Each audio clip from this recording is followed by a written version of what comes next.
네, 감사합니다. 오늘 우리 예배에 우리 특별한 우리 손님들이 함께 하십니다.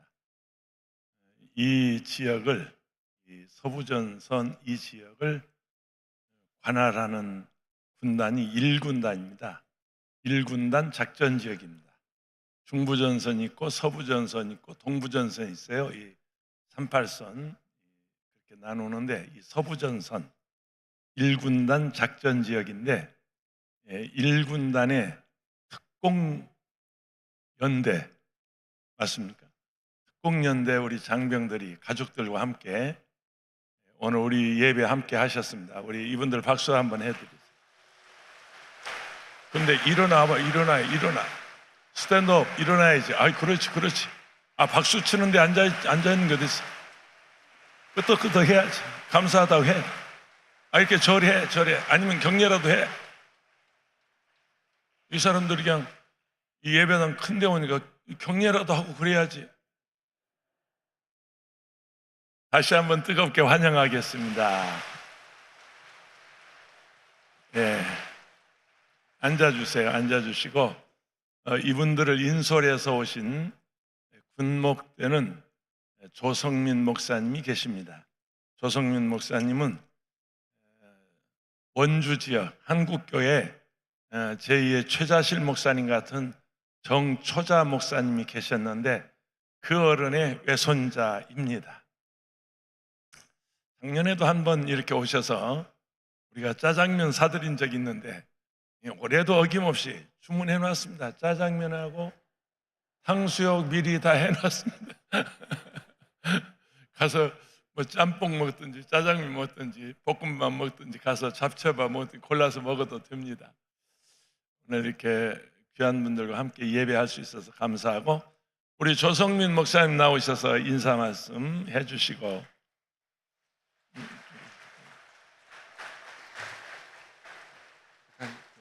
할렐루야. 오늘 이 자리에 나오신 여러분들 주님의 이름으로 사랑하고 축복합니다. 특별히 또 이 자리에 귀하게 우리 사랑하는 특공연대 가족들을 초청해 주신 우리 원장 목사님 그리고 기도원 관계자분들 또 함께하는 모든 성도님들께 인사를 전해드립니다. 그리고 가장 귀한 우리 하나님 아버지께서 이 자리에 세워주셨음을 믿고 감사드립니다. 여러분, 제가 잠깐 짧은 시간이지만 인사 말씀도 드리고 지금까지 이 군목의 자리에 있기까지에 하나님께서 어떻게 인도하셨나 짧은 시간 잠깐 은혜를 나누고자 합니다. 우리 원장 목사님께서 소개해 주신 것처럼 저는 사실 신앙생활을 하면서 너무나 귀한 복과 은혜를 많이 받은 사람입니다. 사실 저는요, 모두가 다 인생의 변환점, 변곡점들이 다 있을 겁니다. 저에게 인생의 가장 중요한 시기는 언제였냐면 20살 때였습니다. 그럼 지금 제 나이가 몇 살이냐면 31살입니다. 지금 31살인데 여러분 보시기에 굉장히 아직 어려 보일 수도 있고 어린 나이에 죄의 종이 되었다라는 것이 어떻게 생각하실지는 모르지만 하나님께서 이 자리에 세우셨음을 믿고 저는 늘 사역의 자리에 임합니다. 무튼 제가 지금 31살이라니 나이지만 목사 안수를 비교적 군목이기 때문에 25 빠른 나이에 받았습니다. 안수를 그때 받고 이제 목회한 지 한 거의 6, 7년, 횟수로 7년 정도 이제 되고 있는데요. 제 신앙생활의 가장 변곡점이라 할까요? 인생의 가장 큰 전환점은 언제냐? 20살 때였습니다. 왜냐하면 말씀하신 것처럼 원장님께서 말씀하신 것처럼 저는 외할머니 목사님 밑에서 은혜의 강수 속에서 우리 하나님이 이끄셨지만 든든한 은혜의 보호막 아래에서 든든한 신앙의 보호막 아래에서 믿음의 귀한 그러한 성장 가운데 잘 자랐습니다. 일마다 때마다 기도해 주시고 사랑으로 말씀으로 믿음으로 양육시켜 주시고 하나님의 뜻이 무엇인지를 알게 하셨고 뿐만 아니라 목회 현장에서 정말 바로 그 옆에서 할머니 목사님께서 하시는 그 현장들을 몸소 보고 또 할머니께서도 제가 중고등학교 나이임에도 불구하고 그 현장 가운데 저를 같이 두셨고 그래서 다른 거는 모르지만 하나님께서 어떻게 일하시는지 하나님의 역사는 무엇인지를 정말로 몸소 많이 체험하며 살아왔습니다. 그래서 그 모습을 보고 나에게도 역사하시는 그 하나님, 힘과 능력 주신 그 하나님께서 또 나를 통해 일하심을 믿고 또한 할머니께서도 그렇게 기도해 주심을 믿고 사역자의 자리에 서겠다 어려서부터 서원하고 어려서부터 늘 있었습니다. 그런데 이제 20살이 되던 해에 제가 정확하게 기억을 합니다. 2014년 2월 23일 그때가 이제 대학교 입학 전주였습니다. 그때 이제 할머니께서 외할머니 목사님께서 천국을 가게 되셨어요. 아무도 그렇게 천국 가실 거라 생각은 못 하셨지만 하나님께서 비교적 이른 나이에, 요즘으로 치면 이른 나이십니다. 71살에 천국을 가셨으니까 천국을 가셨어요. 그래서 그때부터 제가 이제 너무나도 막막한 겁니다. 대학을 들어가고 사역을 해야 되는데 지금까지는 이렇게 든든한 보호막이 있었고 뭘 해도 항상 내 편이 돼주시고 나를 위해 기도해 주시고 내가 옆에서 보고 배울 수 있는 믿음의 귀한 동역자요 스승이요 존경할 만한 인물이 있었기 때문에 지금까지는 이것이 계속될 줄 알고 사역자로 가서도 든든한 마치 하나님 그리고 할머니가 계신 백과 같이 여기면서 갈 수 있었다라고 생각을 했는데 한순간에 그 든든한 백이요 동역자요 스승이요 존경할 만한 분이 사라진 거예요. 제 인생에 가장 의지할 만한 분이 천국을 가신 거예요. 그런데 제가 천국 가시기 전날 밤에 저희 교회가 이제 토요일 저녁에 성가 연습이 있고 제가 그 봉사를 하기 때문에 성가 연습 전에 할머니 병실에 잠깐 갔었어요. 근데 이제 성가 연습 시간이 다가오니까 할머니께서 그냥 그러시더라고요. 마지막 들은 말이에요. 교회 가 연습 늦지 않게 얼른 교회 가야지. 그 말이 마지막 말씀이셨어요. 그 말씀을 듣고 이제 참 힘들었습니다. 이제 그 장례를 치르고 학교 입학하면서 결국에 처음에는 제가 장신대를 입학했다가 장로회 신학대학교 통합 측을 입학했다가 자퇴를 하고 너무 힘이 들은 나머지 자퇴를 하고 어떻게 해야 될까? 사역을 할 수 있을까? 이렇게 이런저런 고민하고 하다가 한 5월쯤부터 다시 한번 마음을 먹고 아니다. 하나님께서 나에게 분명 역사하시고 원하시는 것이 있고 또 내가 지금까지 보고 배운 것을 하나님을 의지하며 이제 내가 나아가야 될 때구나 라는 생각으로 다시 공부를 시작해서 총신대에 들어갔습니다. 9년에 총신대에 들어가서 총신대학교를 다니고 총신대학원을 다니고 그리고 이제 이 자리에 군목으로 부름받아서 서게 되었습니다. 그런데 저는 교단이 합동도 아니었고 교단적 차원 또는 그리고 또 제가 뭐 어떤 목사님들을 아는 것도 아니고 그저 할머니 밑에서 그 교회에서 훈련을 받았어요. 그래서 제가 이제 이 사역자의 길을 어떻게 가야 되나 그 귀한 보물과 같은 것들을 내가 간직하고 배웠는데 이것을 어떻게 적용하며 살아야 될까라는 생각을 했을 때 그간 20년간 어렸지만 할머니의 목회적 모습과 또 가르침과 교회에서 신앙생활한 것을 이렇게 생각해 보니 어떤 상황에도 불구하고 하나님과의 관계를 잃으면 안 된다. 어떤 상황에도 불구하고 하나님은 일하신다. 하나님께서는 충만히 역사하신다. 고난은 우리에게 다가올 놀라운 이 축복을 예비하는 그것이다라는 생각을 통해서 외롭고 힘들고 지칠 때 기도하자. 이 마음과 이 가르침이 떠올랐어요. 저는 저희 외할머니 교회는 자정예배가 있었습니다. 그래서 매일 자정예배를 드렸어요. 새벽 예배가 없이. 그래서 저는 사실 새벽 예배가 익숙하지 않은 사람입니다. 88년도에 교회를 개척하셨는데요. 그때부터 개척하신 이래로 자정예배를 월화수목 금토 주일 한 번도 쉰 적이 없습니다. 자정예배를 한 번도 쉰 적이 없고 11시 한 20분쯤 찬양 시작하면 1시까지 그리고 남아서 철야기도 하실 분들은 철야하시고 그렇게 드리고 또 봉사하고 매일 예배와 기도와 하나님 말씀 가운데 성경 통독도 하고 성경 말씀도 배우고 하나님 앞에 기도하고 이렇게 여러 가지를 배우며 살았는데 제가 이제는 내가 어떠한 보호막이나 어떠한 것을 의지해서 서야 될 것이 아니라 나에게 역사하시는 그 하나님, 나를 통해 일하고자 싶으신 그 하나님의 뜻을 내가 깨우치고 그 하나님께서 주시는 힘과 은혜를 받아 내가 사역의 자리에 임하여야 되겠구나라는 생각을 그때부터 하기 시작했어요. 그래서 어렵고 힘들 때 뭘 했냐? 기도가 안 돼도 배운 건 뭐냐? 무릎 꿇으면 된다라는 거예요. 할머니 맨날 그러셨어요. 설교하실 때 하나님 만나고 은혜 가운데 있으면 무릎이 반바퀴는 돌아야 된다고. 무릎이 반바퀴 이상은 돌아야 된다라는 거예요. 그러면 저는요 그 말을 철석같이 믿고 다리가 부서지든 뭐라든 1시간 다리가 저리든 말든 무릎 안 펴고 1시간이라도 무릎 꿇고 앉아 있는 거예요. 그 훈련을 그냥 했습니다. 무식하게 신앙생활 했습니다. 편법이 아니고요. 그냥 하라는 대로 한 거예요. 그래서 대학교 때도 힘들면 골방 가가지고 1시간 무릎 꿇고 앉아 있고 기도가 안 되면 주기도문이라도 하고 앉아 있고 안 되면 말씀 읽어라도 보고 있고 그리고 말씀을 무조건 읽으면 통으로 읽으면 좋다 그래서 방학 시작한 첫날부터 무릎 꿇고 앉아가지고 창세기를 1장부터 50장까지 소리내서 다 읽는 거예요. 한 3시간 걸리는 거를 3, 4시간 걸리는 거 한 번에 다 합니다. 쉬지 않고. 번별로 그렇게 성경을 통독하고 읽고 했어요. 저는 뭐 특별한 세미나나 특별한 뭐 월등한 박사와 같은 지식이나 이런 것은 없지만 하나님께서 일하시는 것은 학력도 아니요, 하나님께서 일하시는 것은 다른 어떠한 것도 아니요, 주님을 사랑하는 그 마음이요, 믿음이요, 그 주님을 향한 순수한 그 마음이기 때문에 내가 보고 배우고 믿고 하나님 역사하실 그것은 오직 믿음이다. 하나님을 신뢰하는 그것이 우리의 믿음과 우리의 인생의 귀한 실력이다 라는 사실을 깨달아서 그때부터 그냥 기도하기 시작했어요. 정말 외로웠습니다. 정말 의지할 사람도 없었어요. 그리고 모든 것을 또 하나님의 역사가 말씀과 성령 가운데 역사가 일어나니까 성령의 역사를 보고 오해하고 이단시하고 시비 거는 사람도 있었어요.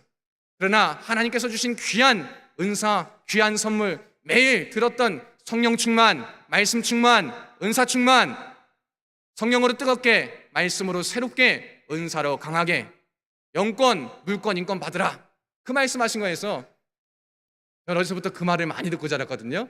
개야 짖어라, 열차는 간다. 제 또래는 들은 분들이 많이 없더라고요.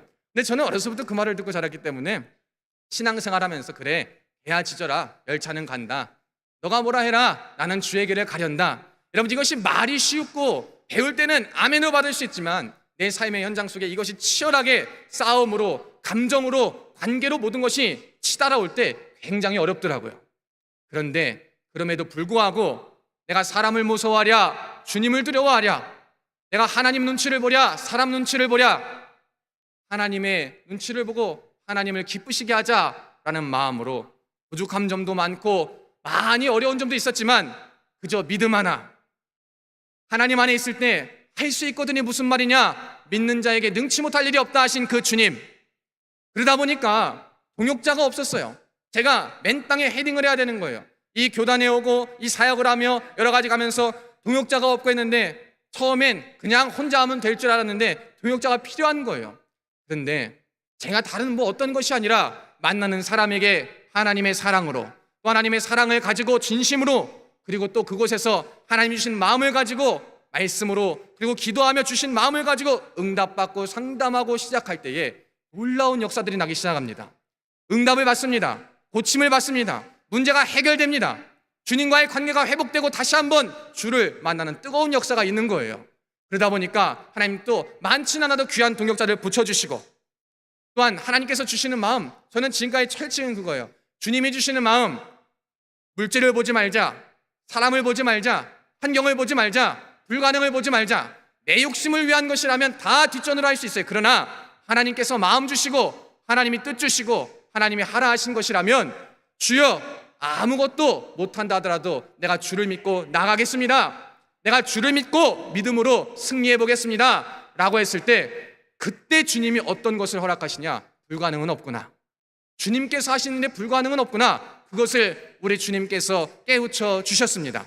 그래서 일마다 때마다 할 수 있거든이 무슨 말이냐, 내 맘대로 내 뜻대로 내 욕심대로가 아니라 하나님 안에서 하나님을 바라보며 주를 위하여 모든 것을 나아갈 때 주님이 일하시는구나, 그럴 때 주님의 일에 불가능은 없구나, 그럴 때 주님이 모든 것을 만져 역사하시는구나, 이 사실을 깨우쳐서 이 자리 가운데 서 있습니다. 사랑하는 여러분, 제게 맡겨진, 제가 이제 또 예배가 있기 때문에 많은 시간은 없습니다. 그러나 제가 지금 이 자리에 서서 말씀드릴 수 있는, 그리고 말씀드리고 싶은 마지막 말씀은 뭐냐면, 하나님을 온전히 믿고 하나님 온전히 사랑하고 우리가 하나님을요 어떠한 수단으로 의지하는 것이 아니라 하나님을 위해서라면 내가 이 불편함까지 감수할 수 있겠다, 하나님을 위해서라면 내가 이 억울함도 참을 수 있겠다, 하나님을 위해서라면 이 내 한 몸 바치는 거 두렵지 않겠다, 내 몸 살이지 않고 한번 주를 위해 뜨겁게 다시 한번 믿음으로 사랑하고 주를 위하여 달려나가고 온전히 믿고 나아갈 때에 내가 문제 해결을 위해 기도하는 것이 아니고 내가 다른 어떠한 것을 구하지 않아도 하나님이 주의 뜻을 이루어 주시고, 그때에 다른 것은 하나님께서 이방인과 같이 우리가 구하지 않는다 하더라도 하나님의 때에 따라 가장 아름다운 것으로 열매 맺게 해주실 줄로 믿습니다. 여러분, 제게 남은 군 사역이 얼마 남지 않은 것 같아요. 그리고 또 우리 사랑하는 형제들, 이 자리에 온 형제들 대부분이 사실 신자들이 아닙니다. 제가 군 사역뿐만 아니라 앞으로 민간에서도 사역하고 할 텐데 생각나실 때마다 저를 위하여서 기도해 주시고, 또 우리 군 선교를 위해서 기도해 주시기를 바랍니다. 군 선교는 이 시대 마지막 최후의 보루입니다. 젊은 남성들이 예수님을 영접하고 예수님을 만나고 교회를 나가는 것이 너무나도 쉽지 않은 일인데, 그 마지막 최전선에 어디가 있느냐, 누가 있느냐? 군교회가 있습니다. 여러분, 군교회를 위해서 기도해 주시길 바랍니다. 군교회를 위해서 헌신해 주시길 바랍니다. 몸들여 마음들여 시간들여 물질들여까지 정성을 다하여 섬길 때 하나님 나라가 여러분의 놀라운 일들을 통하여 확장될 줄로 믿습니다.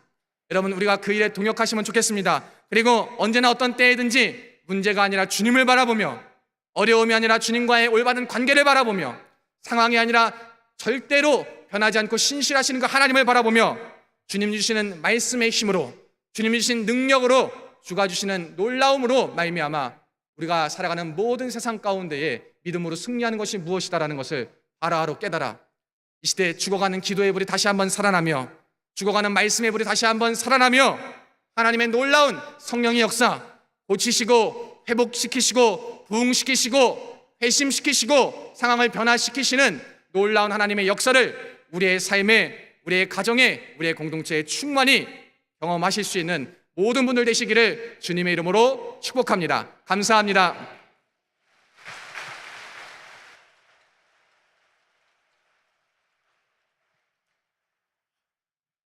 처음에는 20분 하라고 그랬다가 5분 줄여서 15분 하라고 그랬다가 더 줄여가지고 10분만 하라고 그랬어요. 왜냐하면 지가 다 하면 다 할 게 없잖아. 지금까지 손주뻘 되는 조성민 목사의 말씀이었고, 이제는 할아버지가 나와서 설교합니다. 우리 외조모 되시는 정처자 목사님이 우리 시대 함께 민족 복음화를 위해서 사역하신 목사님이어서 우리 정처자 목사님 손자면 내 손자 뻘입니다. 그런데 나이 밝혔는데 장가 갔어요, 안 갔어요? 안 갔어. 야, 오늘 선 제대로 봤어요. 우리 신청자 있으면 나이 31살, 총신대학 졸업하고 이제 대위입니다. 맞죠? 계급이 대위인가? 대위입니다. 군목은 오래 하지 않습니다. 어느 사역 기간이 끝나면 또 전역해서 민간 목회 할 것입니다. 혹시 후보자 있으면 나한테 빈손으로 오지 말고 바깥서라도 한 번 들고 찾아오면 제가 잘 중매해 보겠습니다. 우리 찬송 한 장 하고 말씀 듣죠. 주는 나를 기르시는 목자요, 나는 주님의 귀한 어린 양, 푸른 풀밭 맑은 시냇물가 나를 늘 인도하여 주신다. 주는 나의 좋은 목자, 나는 그의 어린 양, 저를 따라 꼴을 먹여주시니 내게 부족함 전혀 없어라. 오늘 설교자가 둘이어서 제가 좀 짧게 하겠습니다. 미담 하나 소개하고 본문 시편 23편을 함께 나누겠습니다. 어느 병원 원장님 가정에 시골에서 초등학교를 겨우 졸업한 아가씨 하나가 집안에 도움이 이루어왔어요. 배운 것은 없지만 한 가지, 고향에서부터 신앙생활 잘하는, 예수 잘 믿는 그런 아가씨였습니다. 원장님과 식구들은 그 도움이 성실함에 놀랐어요. 새벽기도 나가죠. 밤늦도록 일하고 기도하죠. 시골에서 배운 대로 신앙생활 잘하는 그 모습에 온 가족이 감동했어요. 시골 출신이지만 이목구비가 확실하고요, 키도 크고요, 인물이 괜찮아요. 그러니까 이뻐야 해요. 일단 인물이 괜찮아요. 가족들 마음에 쏙 드는 아가씨였어요. 원장님에게 서울대학교 의과대학을 졸업한 아들이 있었는데 그 아들이 마음에 들어 하는 거예요. 도움이에요. 자기 집안일을 하는 사람이에요. 가족들도 아들이 좋다는데 반대하는 사람이 없어요. 네가 좋다면 어떻게 하겠냐? 배운 것은 없지만 신앙 좋고 인물 좋고 그리고 부지런하고 성실하고 됐다 그만하면. 그래서 그 집에 며느리로 삼았어요. 부잣집에 며느리가 되자 시어머니가 그 며느리, 가정부였던 며느리를 앉혀놓고 얘야, 너는 이제 우리 집 며느리가 되었다. 가정부, 더 이상의 가정부가 아니다. 의사 부인이 됐어. 이제부터 병원 원장집 며느리답게 의사답게 네가 살아줘야 한다. 초등학교밖에 다니지 않았지만 원장 며느리답게 의사 부인답게 지금부터 공부하면 돼. 공부는 하면 돼. 그래서 원장님 사모님 시어머니의 권고로 검정고시 과정을 공부했어요. 공부 젊은 사람들이 어렵지 않잖아요. 검정고시 중등부 고등부 과정을 다 마쳤어요. 그리고 꿈에도 그리던 그는 간호대학에 들어가서 간호사 라이센스를 받았어요. 시골에서 올라온 도움이 초등학교밖에 졸업하지 않았지만 의사 부인답게 병원집 며느리답게 잘 살고 있다고 하는 실제 간증입니다. 그분 여기 안 계시지만 박수 한번 쳐줘요. 오늘 설교 제목이 여호와는 나의 목자. 오늘 시편 23편, 전 세계에서 가장 많이 읽히는 성경, 가장 많은 사람이 좋아하는, 사랑하는 성경 시편 23편 본문이 그렇게 말합니다. 1절에 야훼는 나의 목자시니 내게 부족함이 없으리로다. 주님께서 당신과 우리 사이를 목자와 양으로 비유해서 말씀하셨습니다. 어느 때는 나무와 가지로도 비유하셨어요.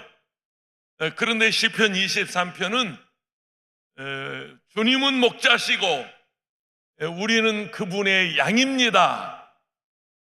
아멘 하십니까?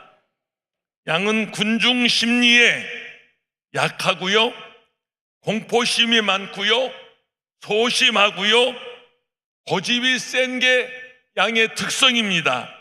쉽게 분노하고요, 무지하고요, 무능한 게 양의 성질이라면 하나님께서 우리를 양으로 비유하신 이유를 알만합니다. 왜 하나님께서 우리를 힘없고 연약한 양으로 표현하셨을까? 우리들의 모습이 영락없이 양이라도 그냥 양이 아니에요. 어린 양입니다. 아무것도 모르는 어린 양입니다. 저는 이제 목회 50년을 하고 정년을 몇 개월 앞두고 있습니다. 머지않아 이제 정년하고 사역을 마칠 것인데 50년 목회했어도 나이가 75세가 되었어도 괜히 내 손에 났네. 뭐 하려고 내 나이 공개했지? 이 사람이 31살이라고 하는 바람에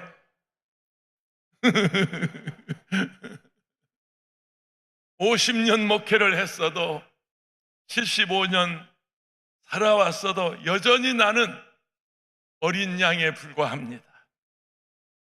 동의하시는 분만 아멘 하세요. 따라해보세요. 나는 어린 양이다. 한 번 더, 나는 어린 양이다. 아멘이십니까? 양들은 어제도 푸른 초장과 쉴만한 물가로 인도해준 나의 목자는 오늘도 나를 그렇게 인도할 것이다. 양의 특성이 그거예요. 전적으로 목자 의지에서 살아갑니다. 여호와는 나의 목자시니 내게 부족함이 없으리로다. 목자 되신 주님이 내가 필요한 모든 것을 미리 아시고 대책을 마련해 두실 것이다. 지금까지 또 오늘까지도 앞으로도 내 평생에 그분이 나의 모든 대책을 주님이 세워주실 것이다. 엄동설안에 춥다고 하기 전에 전기를 마련해 주셨고 가스를 준비해 주셨고 석탄을 준비해 주셨고, 이 삼복더위, 이 더위에 만약에 여러분 선풍기나 에어컨이 없었더라면 얼마나 고생할 뻔했어요. 그런데 이걸 아시고 선풍기를 마련해 두시고 에어컨을 준비해 두시고, 영국의 고아의 아버지 조지 뮬러는 기도에 응답받은 것으로 유명한 분인데, 고아원을 운영하는데 시설 직원이 원장님 난방기구가 고장났어요. 수리하려고 보니까 3일은 걸린대요. 이 엄동산한 추위에 우리가 어쩔 수 없이 한 3일은 고생해야 되겠어요. 그 말을 듣고 조지 뮬러는 골방에 들어가서 하나님께 기도했답니다. 하나님, 이 어린 것들이, 부모 없는 이 고아들이 날씨가 추우면 어떻게 하란 말입니까? 하나님 도와주십시오. 하나님께 기도했더니 난방기구 수리하는 3일 동안 그해 겨울은 따뜻했네. 막 훈풍이 불고 남풍이 불어서 그 엄동산 안에 아이들이 춥지 않도록 따뜻하게 하셨대요. 마태복음 6장 8절입니다. 그러므로 그들을 본받지 말라. 구하기 전에 너희에게 있어야 할 것을 하나님 너희 아버지께서 아시느니라. 아멘. 믿습니까? 여러분의 필요를 다 알고 있어요. 우리 조성민 목사도 걱정할 거 없어. 곧 저녁 아마 할 것인데 하나님이 목양의 길 다 준비하셨어. 다 준비하셨어. 우리는 내일의 필요 때문에 근심하지만 주님은 너희 염려를 주님께 맡겨라. 내일 일은 내일 염려할 것이요 한날 괴로움은 그날의 족하니라. 부활절 새벽이었어요. 여인들은 향품을 가지고 예수님의 무덤을 찾아가면서 근심하고 염려했어요. 누가 우리 주님의 그 무거운 무덤을, 돌문을 열어줄까 걱정하고 갔어요. 그런데 가서 보니까 돌문이 옮겨졌어요. 지워졌어요.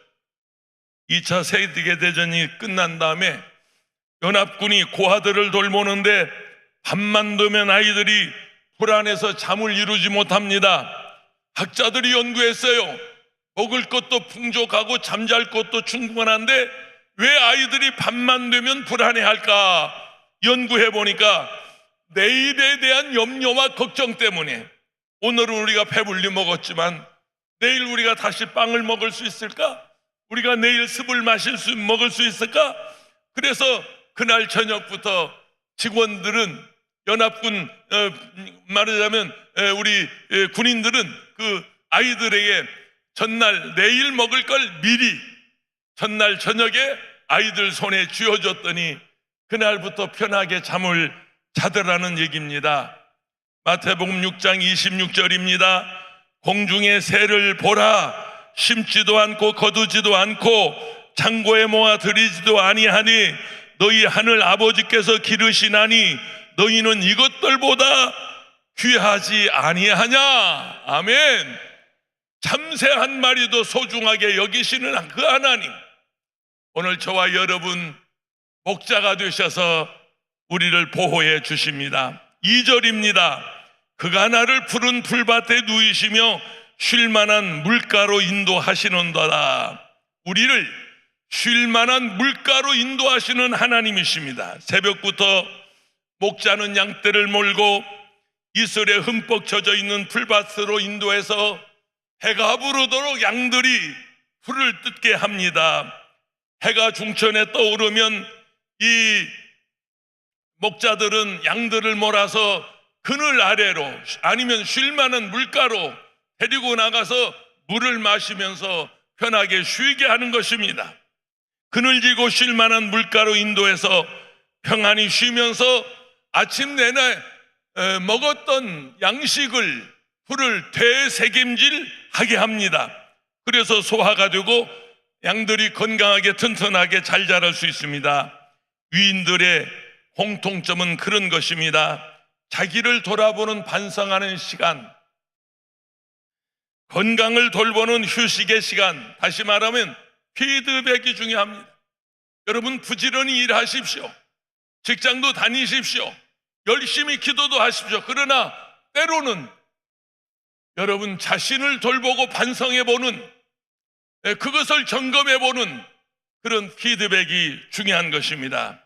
시간에 쫓길수록 그렇습니다. 마음의 여유를 가지십시오. 바쁠수록 서두르지 마십시오.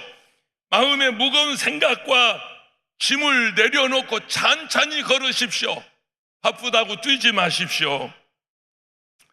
우리 기도원 대성전 나가면, 바로 이쪽 문으로 나가면 우리가 황토길을 조성해 놨습니다. 500m 길인데 그거 그냥 대충 해놓은 게 아닙니다. 우리 기도원의 황토로 전부 조성을 해서 길을 만들고 거기 여러 잡석들을 골라내고 그래서 맨발로 걸을 수 있도록 그런 기도의 길, 걷는 길을 만들어 놨습니다. 단순히 건강만이 아닙니다. 제가 이 기도원 46년 차 근무하고 있습니다. 이 기도원에 한바퀴, 여기 영산 수련원에서 우리 기도원을 거쳐서 여기 메모리얼 파크를 거쳐서 저기 어디입니까? 우리 엘리야고지, 우리 최자실 목사님이 우리 대성전 건너편의 정상을 엘리야고지라고 명하셨는데 그 엘리야고지까지 이렇게 한 바퀴 도는데 돌아오는데 한 3시간 걸려요. 그냥 단순히 길을 걷는 게 아니에요. 단순히 산책하는 게 아니에요. 뭐 도보로 운동을 하는 게 아니에요. 기도하면서 청소년을 위해서, 가정을 위해서, 민족을 위해서, 우리 국군 장병들을 위해서, 한국 교회를 위해서 이 기도하는 코스가 한 3시간. 이제 엘리야 고지 가면 1시간 이상 앉아서 기도하고 그런 기도하는 고지가 있습니다. 이 한 바퀴 도는데 한 3시간 그렇게 기도하고 나면 주님께서 우리에게 큰 은혜를 더하십니다. 우리도 때로는 그런 시간이 필요하단 말이에요. 여러분이 기도원에 오셔서 시간을 내세요. 휴가를 내세요. 동해안으로 가실 분 가세요. 외국으로 나갈 분 나가세요. 그러나 외국 나간다고 무슨 대단한 대수가 있겠어요? 동해안에 가서 여러분 무슨 고생하시려고요? 우리 기도원에 오셔서 이 기도원을 산책하면서 공원 조성도 잘 해놨어요. 저 아래 공원 조성 아주 잘 해놨어요. 공원을 돌면서 또 엘리야고지에 올라가서 밤새도 저 묘지 앞에 가서 기도하면서 자신을 돌아보는, 나를 돌보는 피드백의 시간, 그런 시간이 우리에게 필요한 것입니다. 어느 때는 그럴 여유를 갖지 않으면 어느 때는 하나님께서 강제로 여러분을 눕게 하실 때가 있어요. 몸에 병들면 꼼짝없이 누워 있어야 돼요. 병원에 입원해서요, 금식 저절로 해요. 병원에 입원하면 무조건 금식시켜요. 기도원 원장이 하도 금식 안 하니까 작년 어느 때 배가 아파서 병원에 갔더니 염증이 있다고 금식을 3일 시키더라고요. 그래서 금식했어요. 어느 때는 그렇게 한단 말이에요. 하나님이 강제로 눕게 하신단 말이에요. 양은 털이 많은 짐승이라 물에 대해서 겁이 많아요. 목자들은 잘 알기 때문에 언제나 잔잔한 물가로 인도해 주십니다. 잔잔한 곳으로 인도하는 겁니다. 남자만 5,000명, 광야에 배고픈 무리를 보시고 너희가 먹을 것을 주어라. 빌립이 말합니다. 여기가 빈들인데요, 돈도 없는데요. 그러나 안드레는 말합니다. 여기 한 소년이 보리떡 5개, 물고기 2마리를 가지고 왔습니다. 그것을 예수님 손에 올려놓고 축사해서 5,000명이 먹고도 12바구리를 거두는 큰 기적이 일어났습니다. 주님은 대책을 세워놓고 우리에게 명령하신단 말이에요. 주님은 종합 대책을 세워놓고 우리에게 말씀하신단 말이에요. 내일을 염려하지 마세요. 내일 일을 염려하지 마세요. 오늘까지 여기까지 인도하신 그 하나님, 내일 또 나를 인도해 주실 것이다. 여기까지 건강하게 하신 그 하나님, 내일 또 나를 건강하게 하실 것이다. 아멘. 마태복음 14장 31절에 예수께서 즉시 손을 내밀어 그를 붙잡으시며 이르시되 믿음이 작은 자여 왜 의심하였느냐 하시고, 우리가 주님은 다 대책을 세워놨는데 다만 우리가 믿음이 적어서, 믿음이 없어서 염려하고 근심하는데, 오늘 여러분 한 사람 한 사람을 위해서 대책을 세워놓으신 그 주님을 믿으시기를 축원합니다. 세 번째 3절인데요, 내 영혼을 소생시키시고 자기 이름을 위하여 의의 길로 인도하시는도다. 잘 들어보세요. 나를 위해서 옳은 길로 인도하시는 게 아니고 자기의 이름을 위하여. 내가 하나님의 자녀잖아요. 내가 하나님의 종이잖아요. 내가 하나님의 아들, 딸이잖아요. 만약에 내가 잘못되면 주님이 망신당한단 말이에요. 예수 믿는 사람이 저래? 아니 목사가 저러면 되겠어? 아니 장로가 저렇게 살면 되겠어? 만약에 우리 예수 믿는 사람이 잘못되면 주님이 망신당해요. 그래서 자기 이름을 위하여 우리를 의의 길로 인도하시는도다. 할렐루야. 다윗은요, 전쟁터에 나가면 백전백승하는 능한 개선 장군이었어요. 귀신도 감동한 천재적인 음악가였고 노벨상을 받을 만한, 여러분, 시를 100편 이상 쓴 그는 문학가였어요. 천하를 호령하던 왕 중의 왕이었어요. 그러나 다윗이 하나님과 멀어질 때 욕정에 사로잡혀서 그는 범죄하고 말았습니다. 기억하십시오. 내가 아무리 공부를 많이 하고 아무리 힘있고 내가 재물을 가지고 있다 할지라도 하나님과 멀어지면, 하나님을 떠나 살면 우리는 연약한 인간일 뿐입니다. 철두철미하게 회개하고 그가 성군 다윗으로 거듭났습니다.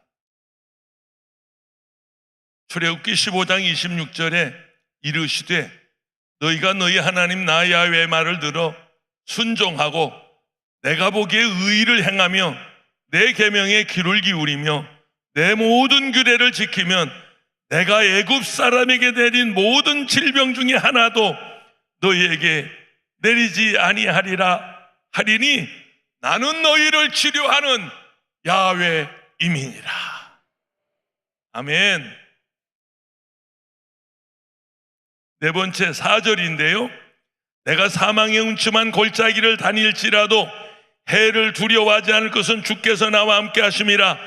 주의 지팡이와 막대기가 나를 안위하시나이다. 믿으십니까? 양은 시력이 안 좋아요. 근시 아니에요. 멀리 못 봐요. 잘 사물을 분별하지 못해요. 때문에 선두양이 길을 가면 그 길을 그냥 그대로 따라가는 게 양의 성질이에요. 그래서 양들이 지나다니는 언덕을 보면 그 양들이 지나간 곳에 길이 만들어져요. 수백 마리 혹은 수천 마리가 선두양을 따라가는 게 양의 성질입니다.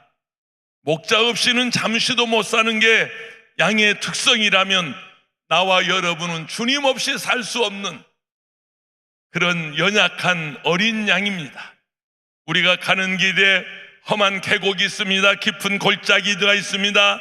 가파른 절벽이 있고 위험한 낭떠러질 수 있지만 우리는 염려하지 않습니다. 우리 주님께서 우리를 옳은 길로 인도하시기 때문입니다. 믿습니까? 옳은 길로 인도하십니다. 여러분, 옳은 길로 인도하십니다. 지금 가시는 길이 이거 아닌데, 이거 내가 원하는 길이 아닌데, 이거 내가 가고자 하는 길이 아닌데, 이거 내가 하고자 하는 사업이 아니요. 주님이 인도하는데 옳은 길로만 인도하십니다. 이사야서 43장 2절, 내가 물 가운데로 지날 때 내가 너와 함께 할 것이라. 강을 건널 때 물이 너를 침몰하지 못할 것이며 내가 불 가운데 지날 때 타지도 아니할 것이요 불꽃이 너를 사르지도 아니할 것이라. 아멘. 40년 동안 출애굽의 여정을 기억하시죠?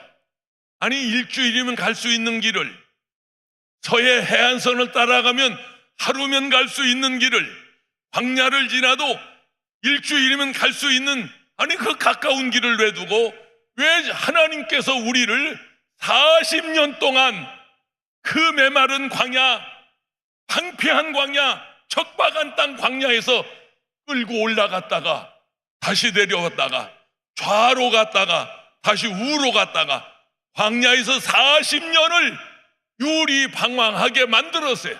저는 성지순례하면서 그 광야 길을 보고 요단강을 건너서 여리고성까지 이제 성지에 들어가는 여정에 하나 깊이 깨달은 거 있어요. 광야 생활은 이게 우연이 아니고 필연이었구나. 필연적으로 우리가 걸어가야 할 그 험난한 광야의 길이었구나. 만약에 그 광야를 지나지 않고는 젖과 꿀이 흐르는 가나안 땅에 들어갈 수 없습니다. 우리 여기 장병들, 군인들이 와 있으니까 잘 알겠지만 여러분의 훈련 과정, 훈련소에서 훈련 과정, 자대 배치 받았어도 끊임없이 여러분 도보 훈련을 하고 유격 훈련하고 계속해서 여러분 훈련 받을 것입니다. 그런 과정이 없이는 훌륭한 용장이 될 수 없고 훌륭한 군인이 될 수 없는 것입니다. 하나님이 우리 성도들을 그렇게 훈련하십니다. 필연적으로 광야를 지나가게 하십니다. 이렇게 말씀하십니다. 주께서 내 원수의 목전에서 내게 상을 차려주시고 기름을 내 머리에 부으셨으니 내 잔이 넘치나이다. 내가 연단 받을 때, 훈련 받을 때, 내가 광야를 지나갈 때 때로는 사람들이 나를 참소하고 조롱할지 몰라도 아니야, 하나님이 원수 앞에서 상을 차려주셔, 원수 앞에서 잔치상을 차려주셔. 할렐루야. 그냥 그분 믿고 따라가세요. 마지막 6번째인데요 6절입니다. 내 평생의 선하심과 인자하심이 반드시 나를 따르리니 내가 야훼 집에 영원히 살리로다. 할렐루야. 하나님은 오늘만 함께 하시는 게 아니요, 지금까지만 함께 하시는 게 아니요, 우리가 믿는 그 하나님은 영원히 함께 하시고, 이 세상에도 함께 하시고 천국에 가서도 함께 하시고, 여기에서 군대에서도 함께 하시고, 저 이제 제대하고 나가도 함께 하시고, 영원히 함께 하시는 좋으신 하나님이십니다. 요한복음 14장 1절에서 3절입니다. 너희는 마음에 근심하지 말라. 하나님을 믿으니 또 나를 믿어라. 내 아버지 집에 거할 곳이 많도다. 그렇지 않으면 너희에게 일렀으리라.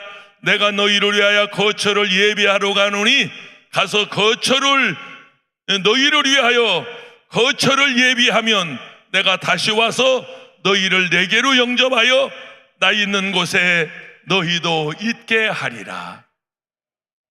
언젠가는 우리 세상 떠날 거 아닙니까? 우리가 100년, 글쎄 우리 어머니는 102살까지 살았으니까 나는 지금 135세까지 살려고 작정하고 있는데, 그거 내 마음대로 할 수 있으면 얼마나 좋겠어요. 우리 목사님 한 분이 내가 135세 산다고 그러니까 목사님 너무 욕심이 많다고, 모세가 120세까지 살아니까 119세까지만 살으라고. 아무튼 우리 어머니 나이대로 살아도 102살은 살 것이고, 모세의 나이대로 살아도 120세까지는 19세까지는 살 거예요. 얼마나 살지 모르죠. 그건 인명재천입니다. 하나님이 정한 수를 누가 알겠어요. 하나님이 인도하시는 대로 살 것이지만 이 세상 나그네 아닙니까? 다 두고 가야 하는 거 아닙니까? 여러분이 공부 많이 하고 재물 많이 모아고 빌딩을 여러 개 지었다 할지라도, 집을 여러 채 가지고 있다 할지라도 여러분 다 두고 가는 거 아닙니까? 그거 누구의 것이 되겠습니까? 언젠가는 이 세상에 있는 것 그저 100여 년 살다가 우리 모두 두고 갈 것인데, 만약에 우리가 그때 갈 곳이 없다면, 한 줌의 재로 인생이 끝난다면, 한 줌의 흙으로 우리의 삶이 끝나버린다면, 어쩌면 사람은 가장 만물 중에 불쌍한 존재일지도 모릅니다. 만물의 영장이 그렇게 사라지지 않습니다. 결코 그렇지 않습니다. 땅강아지가 매미 되듯이, 똥강아지가 똥파리 되듯이, 물강아지가 잠자리 뒤에서 날아다니듯이 우리가 이 세상을 언젠가는 떠날 것인데, 그때에 우리가 우리 주님과 함께 영원히 함께 할 것입니다. 그때에도 우리 주님은 우리를 돌보아 주실 것입니다. 예수 믿고 구원받은 성도들에게 소망은 천국 가서 우리 주님과 함께 사는 것입니다. 예수 믿는 성도들의 소망은 천국의 소망, 이걸 복된 소망이라 그렇게 말합니다. 우리 주님이 이 세상만 함께 하시는 게 아니에요. 영원히 우리와 함께 하심하고 약속하셨습니다. 우리가 예수 믿고 사는 것이 이렇게 좋은 것이고, 이렇게 복을 받은 것이고, 이렇게 은혜로운 것입니다. 여러분 남은 생에도 여러분이 하나님께 감사하며 기쁨으로 신앙생활 하시기를 축원합니다.